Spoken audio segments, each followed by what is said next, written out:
Hey everyone, I'm Brandon. I'm a member of Esperanto USA, generally from Atlanta, although currently living in the Caribbean. I want this session to be very collaborative. So this isn't a presentation, this is more an opportunity for discussion. And I have some notes and thoughts that I've put together on this topic, but I definitely want it to be collaborative. So I would definitely invite anyone at any point to jump in. It'd probably be fine if people want to just unmute and speak, but if we find that it gets a little bit chaotic, then it may be better to switch to raising hands. And I'll speak in English just to keep it as accessible as possible for everyone. If there's anyone who prefers to comment in Esperanto, feel free. And if we need to, we can translate as well. So to orient a little bit about what I've thought about with this, in the last year and a half, I've done a pretty good amount of research on the history of Esperanto in the USA in different periods. The early history, in the lead up to the 6th Universal Congreso in Washington, D.C., some of the history in the 30s and 40s, as well as the foundation of ELNA in the 1950s, and then the history of ELNA that was written by Vilchio Harman. I definitely don't want to claim to be an expert in the history of Esperanto in the US by any stretch. But one of the things that I've noticed as I've done this research is that there have been periods where there's been very ambitious efforts on the part of Esperantists in the US to really promote Esperanto in the US, to build a vibrant and dynamic movement. And I think there's inspiration that we can take from that and think about how can we have a more vibrant and dynamic movement in the US. And I think that's not just a matter of Esperanto USA as an organization, that's a matter of Esperanto as a movement in the US. And I kind of think of two broad goals here, which would be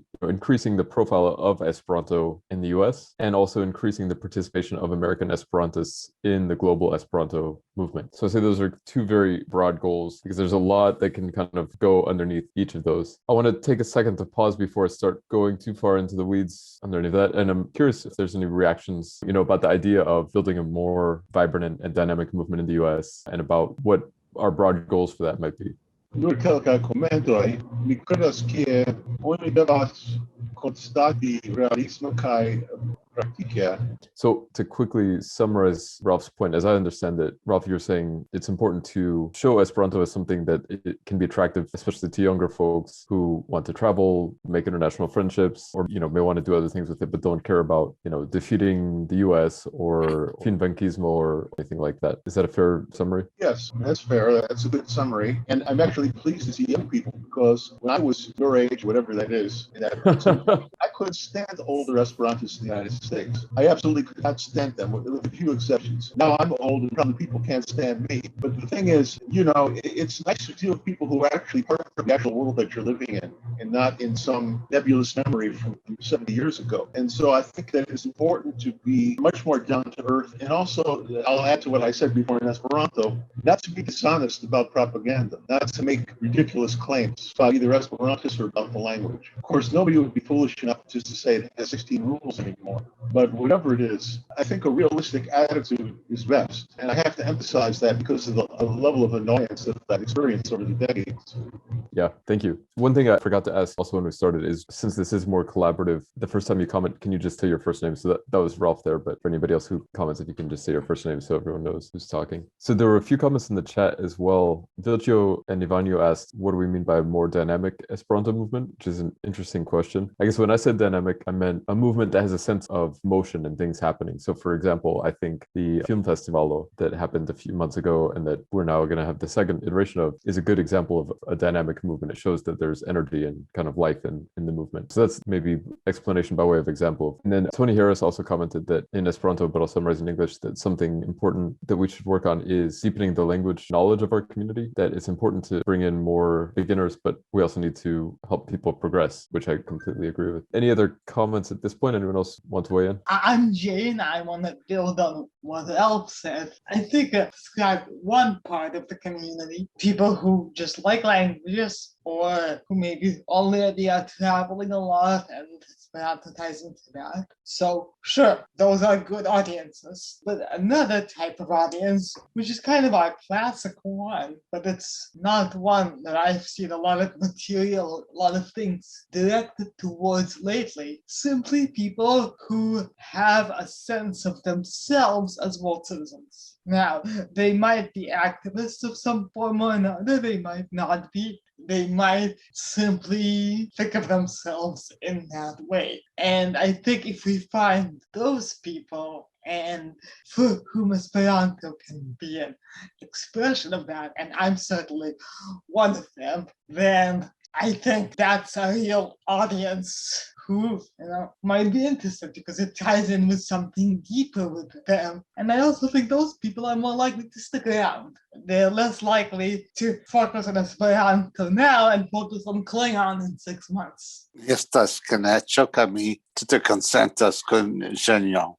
Saluton, Brandon. Saluton, Kenechio. Saluton, Pleasure. Bueno, tu alia komentoj. Yes, Phil. I don't frequently describe my dreams of Esperanto USA for the future because they are so far out and fantastic that it makes people run from the room, but I'll tell them anyway. My dream is that Esperanto becomes so popular in the United States that knowledge of it is general knowledge to the average person on the street, and that maybe 1 out of every few thousand people know Esperanto.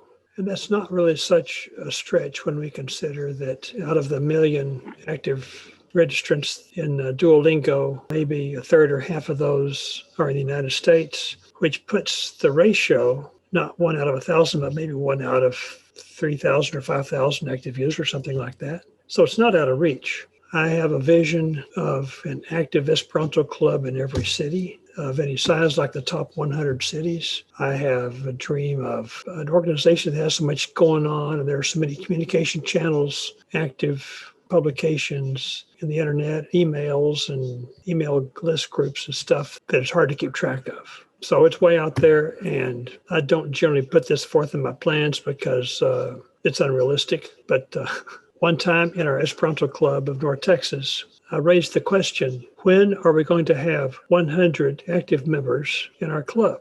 This is at a time when we normally had 5 to 10 members showing up at club meetings. I asked the question, and there was dead silence in the room, of course. People looked at me because they didn't know if I was joking or serious. Then after a few minutes, people started making suggestions on what we could do.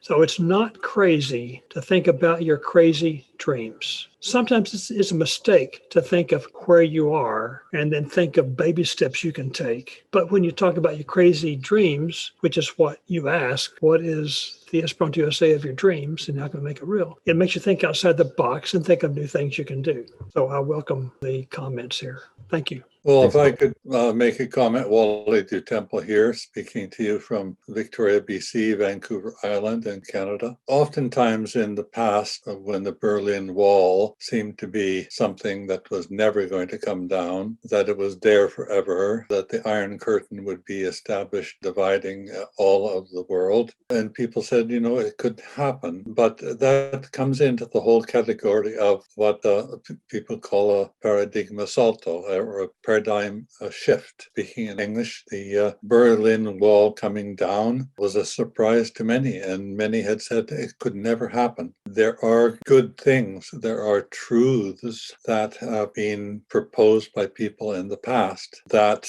seemed never going to have their day of birth and explosive expansion, and yet they have happened. They've happened around women's rights, with regard to the equality between male and female. As I have said before, sometimes more rapidly in some countries than in others, in terms of equality between races, seeing humans as humans. When that was first proposed by Dr. Zamenhof, racism was even worse at that time. So the world goes through these huge periods of huge chaos, and everything seems hopeless. But behind the scenes, there are hundreds and thousands of little groups of people here and there all over who are coming up with these ideas and promoting them, and a critical mass finally occurs. And when that critical mass occurs, suddenly the types of things that Filippo was talking about can happen. And suddenly, yes, there can be all those different things that no one could imagine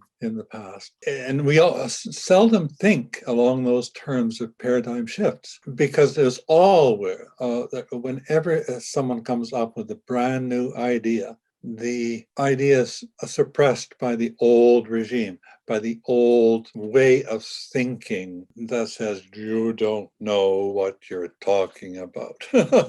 You are crazy. But simmering underneath is that heat boiling up before the water begins to bubble, before the bubbles begin to burst into steam. Underneath, there is something happening. And to those who are pessimistic about the good things in the world, whether it is all the beauty spoken to us by First Nations people in America and Canada and around the world with regard to the environment, or whether it comes to ideas of peace and goodwill between people, it's there, it's growing. I've spoken too long. I ask your pardon for expanding a little bit too far, but in my heart, I think I presented ideas that are important to me.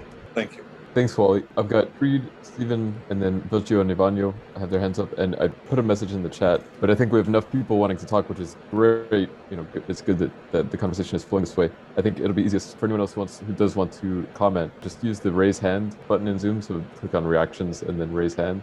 That way we'll make sure everyone gets a chance. Creed? Okay, so to Phil's and Wally's point, you are never going, if you knock your arrow and cock your bow, you're never going to hit the stars if you aim at your feet. So, we have to keep that in mind. But we are also I don't want to throw cold water on this, but I'm going to. We live in the United States, and we do not have the pressures that in many ways historically contributed to the creation of Esperanto. We don't have all of these various cultures and linguistic groups living cheek to jowl with us. We have people north of us who mostly speak the same language we do, and we have people to the south of us that we don't much care about. And among ourselves, if we were to ask 100 Americans whether we have the need for a universal language for world communication,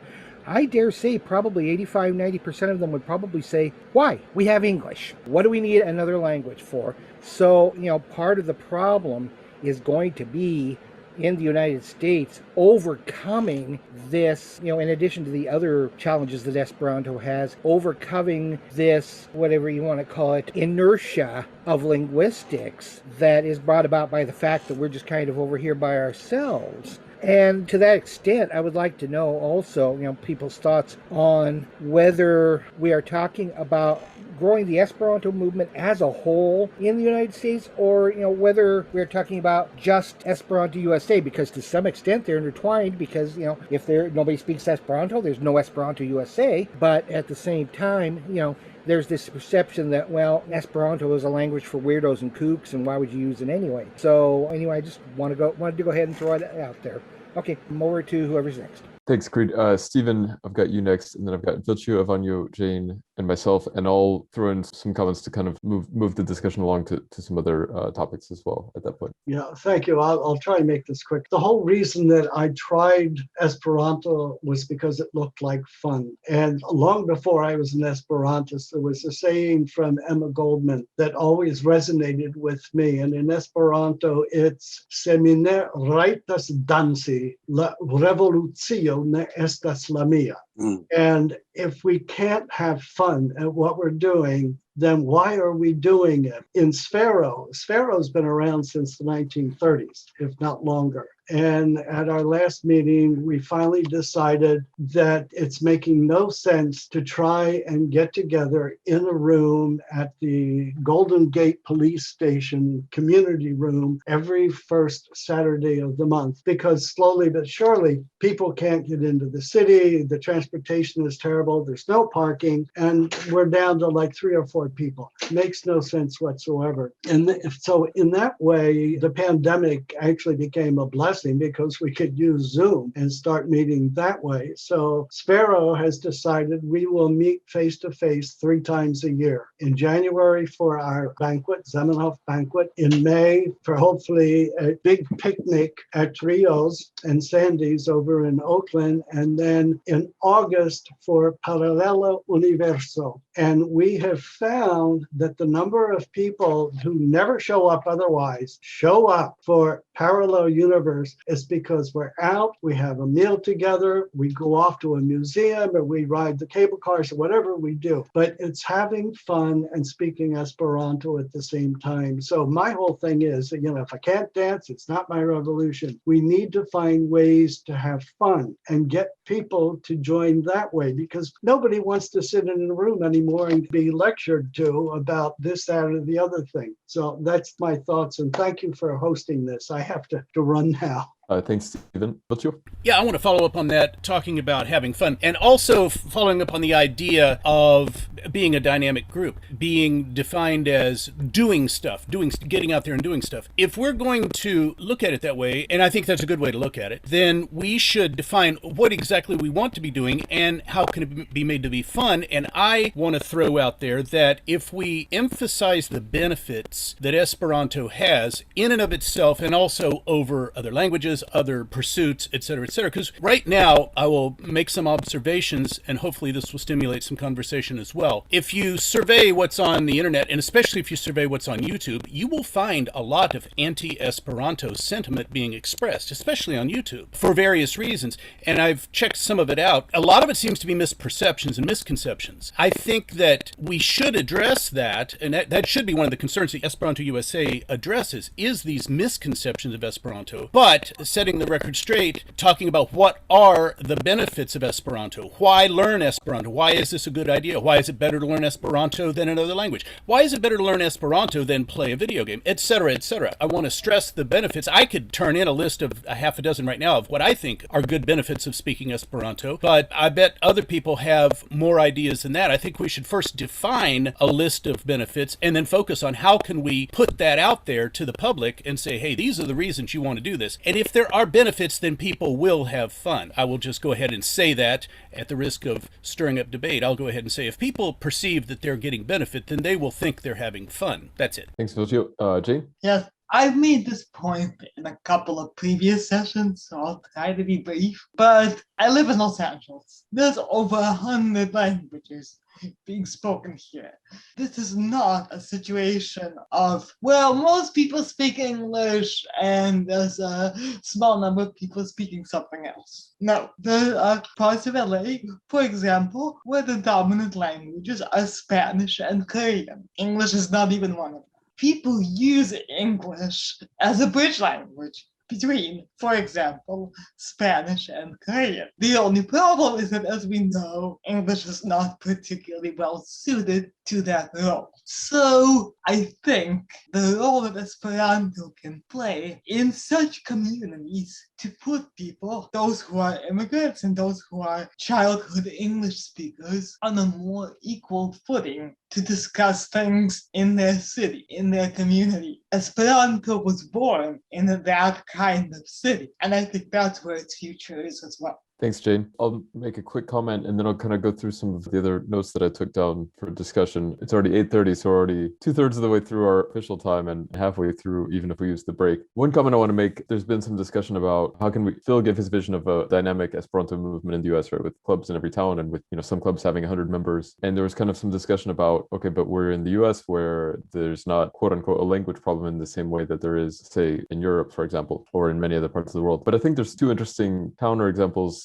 in the Americas, which are the Esperanto movements in Cuba and in Brazil, where they are in both of those countries quite dynamic and have a lot of people involved, no matter how you measure it. So I'm more familiar with the Brazilian movement, but I went to the Brazilian Landa Congresso in 2010 and it had about 300 or 400 people and it was a week-long event, right? So that compared to Esperanto USA, where our Landa Congresso is usually about 100, maybe 80 people, and it's 2 days. So that just kind of is one way of kind of measuring the kind of breadth and depth of the movement. And I think one of the interesting things in Brazil is that there's a whole religious, I would consider it a religious subculture, or you could just consider it a religion that values Esperanto in its own right. And so people who are involved, the religion is called Spiritism, people who are involved in Spiritism then get exposed to Esperanto because they're involved in Spiritism and they find it interesting because of that, because Spiritism has its own value on Esperanto. I'm not a Spiritist. I don't have the same perception of Esperanto that they have, but I think it's interesting that this completely non-Esperanto movement, or ex-Esperanto movado took up Esperanto Esperanto, right? And is using it for its own purposes. And then that contributes to having a more dynamic and engaging movement there for some of the reasons we were talking about. Can we encourage other cultures or movements to take up Esperanto or to find interest in it, right? And whether that's people going to Comic-Con or Dragon Con and using Esperanto out of just a love of things all nerdy and fantastic, or whether it's people who are, social activists or something using Esperanto to make international connections. So a couple other comments I want to make. We talked about creating connections with other movements. One thing we haven't talked as much about is attracting new people to the movement, keeping current Esperantists engaged. And there's been some discussion in the chat as well about having a more diverse movement in the US in terms of gender. I would say also in terms of race. I think that's a big challenge and has always been a challenge for Esperanto in the US, pretty much going back to the first decade of the 1900s. That's something I talked about last year's Landa Congreso, and that's not something that there's an easy solution for, but it's something to at least think about. And also encouraging more participation of American Esperantists internationally. So one thing I want to say here is I think there's ways we can think about measuring this stuff objectively, quote unquote. And so I mentioned how many people are participating in a Landa Congreso, how many program items are there at the Landa Congreso, how long is it happening? What about fundraising, visits on our website, social media, how many people are writing for Usona Esperantisto, how many people run for office in the organization, how many Americans go to Universala Congreso. So that's not every possible measurement of how Esperanto is doing in the US, but those are some examples that we could use. And I think there's others that could emerge over time as we do more things, right? So for example, with the film festival, we can say, okay, we had a lot of submissions compared to what we might have expected, and that's great. And so how many submissions did we have? How many views and likes did those get on YouTube? And how will the next film festival do compared to that, right? Then we can see how much is this contributing to Esperanto in the US. There's been discussion about publishing ebooks as Esperanto USA, like especially classics of, important ebooks in the history of Esperanto literature, or important books in the history of Esperanto literature. So then we'd be able to say, okay, how many people are downloading those? Are they getting engaged with them? So I think these are a few things that we can think about to try to understand how we're doing. And then also the last thing I'll say, and then kind of open up discussion again, is I want us to be able to think a bit concretely here about what are some things that could happen in the near future. What could we start working on today or tomorrow coming out of this Landa Congreso? Like if people are interested in the same things, can they connect on Discord and keep working on that, after this session or after this Congreso? And also, is there anything that we as Esperanto USA can do that would change or help with any of this? And I agree with the comment that was made that Esperanto USA is not the same as Esperanto in the US, right? There can be a broader movement beyond just the specific organization, but this is a resource that we have. The organization is a resource that we have to grow Esperanto in the US. Okay, so that's all I have for now. I'll open up discussion again. We've got 7 minutes left officially, but we can go over as long as we don't run into the next one. So did anyone have a hand up? I see Murray and Charlotte. Let's Murray start was with Charlotte. first. Okay, Murray. Esperanto is not for everyone. And so we do have kind of a profile of who would be interested in Esperanto. And we can develop that without too much trouble, I don't think. But a couple of years ago, I went to my second NOSC in Raleigh, and I asked people how they got to be interested or became aware of Esperanto. And every person said it was by accident, that there was no intentional effort on Esperanto's part to let people know about Esperanto. In my case, it's the same thing. I was going to Ohio State, just finishing up my bachelor's degree, and I had the radio on WOSU. And that was when it wasn't an NPR kind of station. It was all kind of local people, one kind or another. And there was a short course on Esperanto. And I contacted the teacher, and she invited me to her home. She gave me literature. She gave me some suggestions about books I should get. And at that time, I actually joined ELNA and then proceeded on to further degrees, master's and PhD and all that stuff, and got a pretty serious job after that and didn't have time and had kids and family. So that kind of stayed on the burner for a long, long time, for maybe about 30 years. But be that as it may, both my kids are in marketing, and I think that they got pretty darn good jobs. And what happens is that if we don't let people know about Esperanto, is that we can have a whole bunch of programs that we're circulating among ourselves and make it happy and make it learning, et cetera, but if we're not letting the general public know, then we are kind of hiding one of the best kept secrets. And so we have to do things, whether it's international festivals or Chuck Mays and I wrote some brochures. I want to tell you a little secret on my own. I get junk mail. You probably don't, but I get a lot of it. And usually it has a self-addressed IRS stamped envelope inside. I used to throw those away into the recycle. Now I put a brochure in it and send it back. So I am now an international distribution of Esperanto information, and it doesn't cost me anything except a few cents for the brochure. And I don't know if that's legal or not, but I can continue doing it. But be that as it may, I think that we have to make efforts to expand, whether it's the publicity or the marketing, and to our maybe even target populations that would be interested in Esperanto. We can't just rely on chance of somebody finding out about us by way of some kind of remote article or a book on a bookshelf that fell out and they took a look at it and say, well, that's interesting. So one of my thoughts was, I've done a number of things with regard to marketing of Esperanto. One of my recent thought was, what if you took out an ad in a Chicago paper about Esperanto? How many people could we have seen that and may possibly respond to it? We have to step out of this kind of almost academic environment that we have put around us and get into the area of the real world and how the real world works. Thanks, Murray. So I've got Charlotte, Rolf, and Jane. And just as a reminder, we're pretty much now finishing our official time. So I think we're fine to go over, but as a reminder of that, yeah. Go ahead, Charlotte. So I'm going to start with a disclaimer, which, as you know, is always an exciting way to start things. Disclaimer 1 is I am not speaking right now in my role as a board member of Esperanto USA. I am speaking as a perfectly ordinary person who is too impatient to wait for other people to do things. And I am going to say something that I have said before when I was at NASC, I believe, and there was a thing we were doing with various people with YouTube channels. And I want to clarify, this is not directed at any particular one person who has spoken. This is directed at literally every one of you on this Zoom right now, and anyone listening in the future on YouTube. I am talking to you personally. Think about all of the things that we've said here and all of the things that's made you think about, oh man, somebody should really do such and such. And how many of you have a good idea of what someone ought to do in Esperanto land? And when I asked that question at NASC, everyone in the room just about raised their hand. And I said, great, so you do it now. And a whole lot of people suddenly put their hands down. So like, these are genuinely excellent ideas. But dear sweet heavens, don't just keep telling other people that Esperanto USA needs to take out an official ad for Esperanto or start a table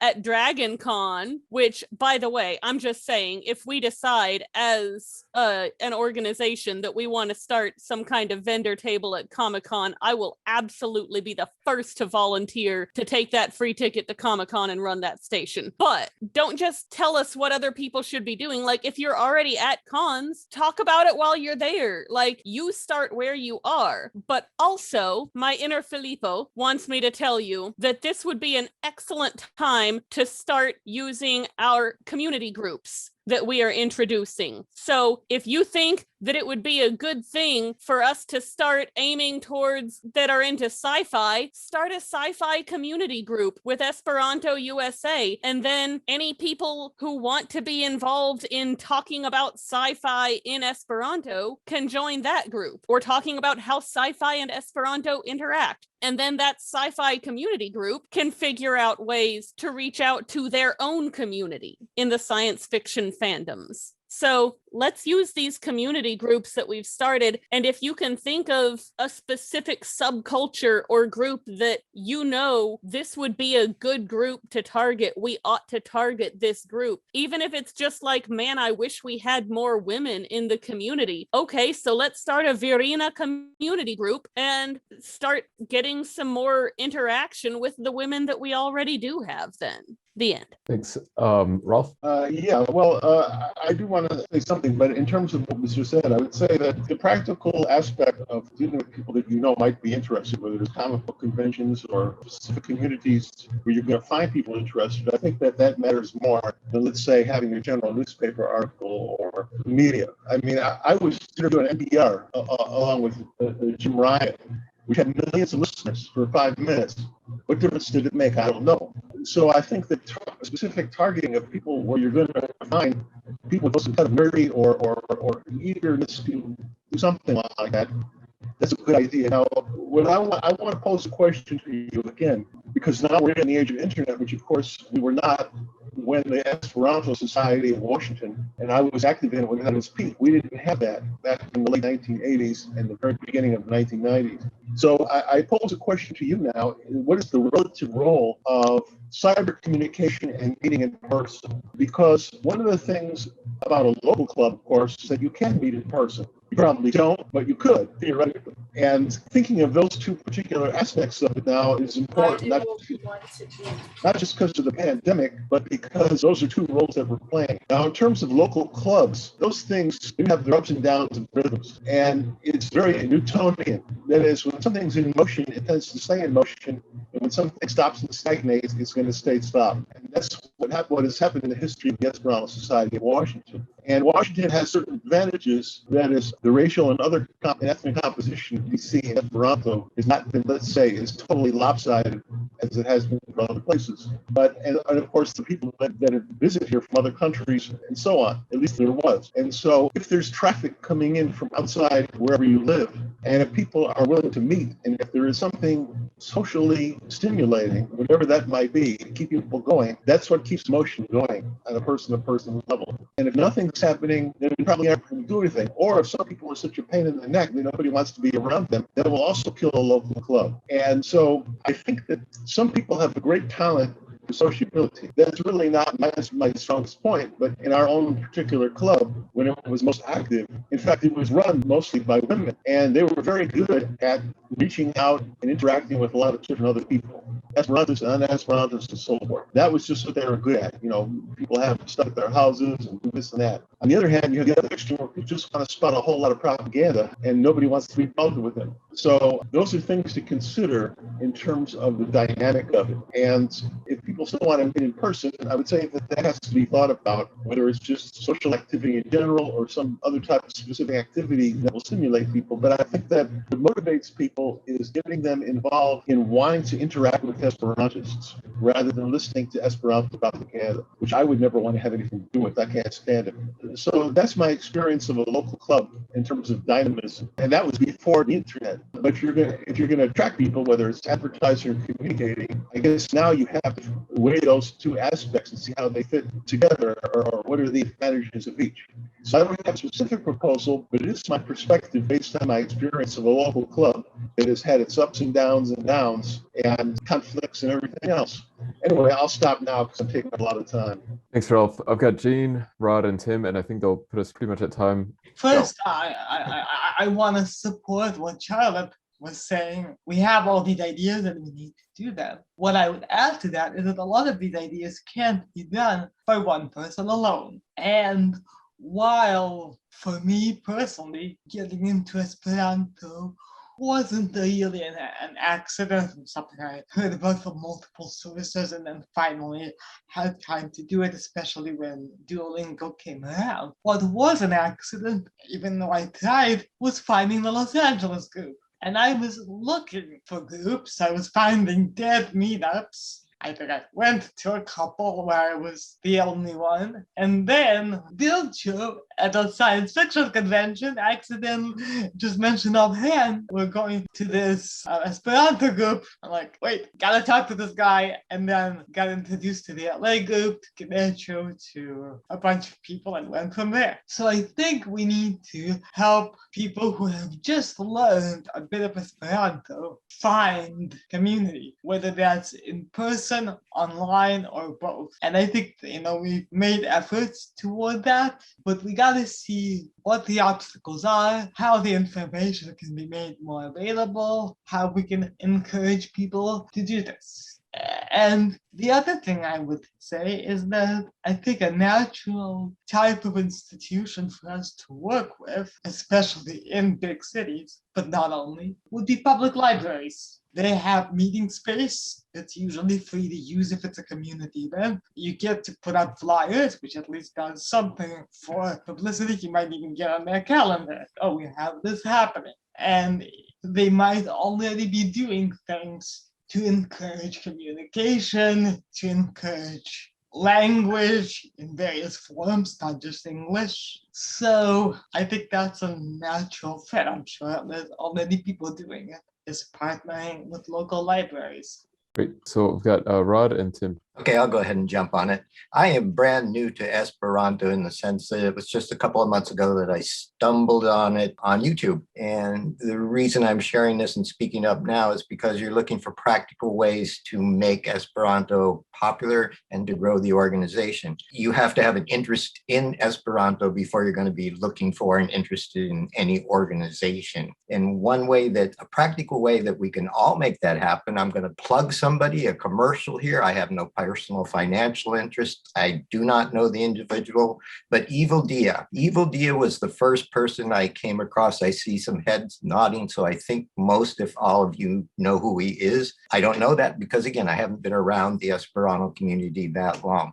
But he just did a survey asking people whether or not he should continue making funny videos or he should go back and expand on his direct method course of Esperanto. And he got a lot of people saying, do the direct method. But the bottom line for him is he's done lots and lots of volunteer stuff. He's reached the point where to do the time, he needs the support. So he has asked people to support him on his Patreon community. And I would suggest that if you have the wherewithal to do that, you would do that.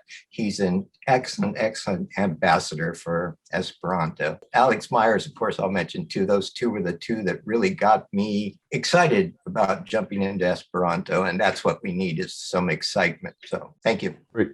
Tim. All right. Well, Jane said virtually everything that I was going to say. But the one thing that I will say is, if when you have your local asocio up again and you're wondering, wait, why is it that it's only hipsters showing up? Look around. Are you in a bookstore? Does it have a coffee shop? Does it have a section labeled intentionality? If that is the case, run, go to the other side of the tracks, and you will find interesting people. The coffee's probably cheaper too. Great. Thanks. And thanks to everybody who participated. I think I'm not the only one who thinks that this has been a really productive and fruitful session. So there's some ideas about, it would be good to kind of keep this conversation going and not just have it be a one-time conversation, but keep it going. Charlotte suggested that we use the Discord, which has a voice channel, and there will be a monthly meeting on the voice channel. So if you get on the Discord and get the Activismo role, you'll get a reminder every month when that meeting is happening about Activismo. And so we can use that monthly voice chat meeting to continue some of these conversations. Hopefully people have found people that they want to work with. They've started thinking about projects that they want to bring forward. That can't all happen tonight, but it can happen over the course of the next couple of months and the next year. Things can start to take progress. And now that we have a Discord with a lot of us on it, we can use that to be in touch with each other.